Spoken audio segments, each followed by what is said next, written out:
Sovngarde, A Reexamination by Beredit Gestal. Death. It is something we all face. Or do we? Just ask the nearest Nord what he thinks of the end of life, and you'll likely be treated to a horrific story of blood, bone, and viscera, of courageous deeds and heartbreaking sorrow. Carnage notwithstanding, there may be even more to death than the average Nord warrior realizes. New evidence suggests a life beyond the battlefield, where a valiant Nord may live forever, downing mead and engaging in contests of strength and skill.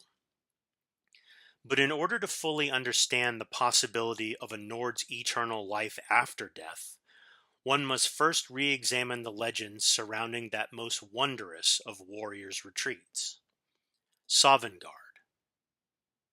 According to the ancient writings and oral traditions of the Nords, going back as far as the late Merethic era, there exists a place so magnificent, so honored, that the entrance lies hidden from view.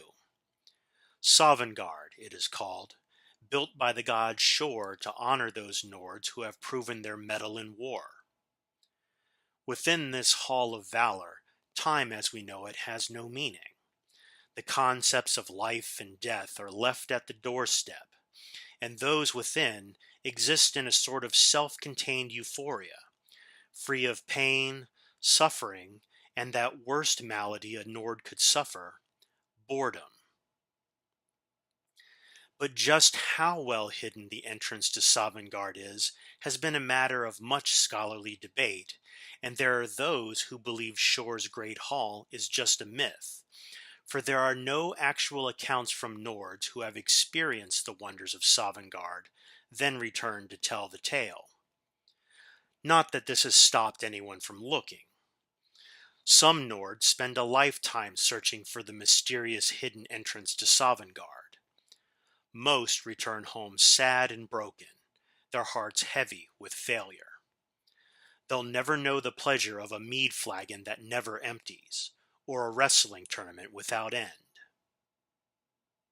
What, some may ask, does the entrance to Sovngarde have to do with death?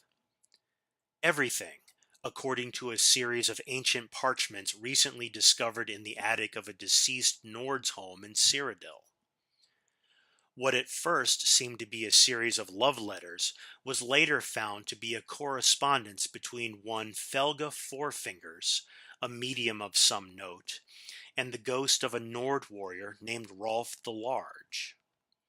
According to the parchments, Rolf had spent his entire life searching for the entrance to Sovngarde without success. He was returning home to his village in Skyrim when he was waylaid by a band of giants. Rolf fought bravely, but was quickly killed, and the giants proceeded to play catch with his head. Amazingly, all of this was seen by Rolf in ghostly form as he drifted away from the scene, soaring upwards into the heavens, where he finally arrived in the magnificent hall of Sovngarde. Rolf could not believe his good fortune, and his foolishness for not having realized the truth so many years before. For death was the entrance to Sovngarde.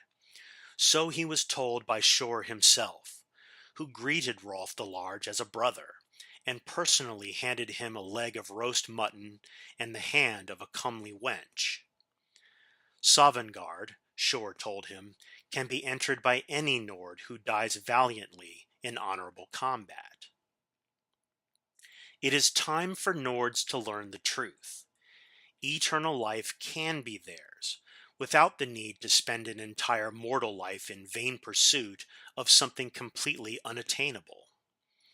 In the end, all valiant Nords can enter Sovngarde.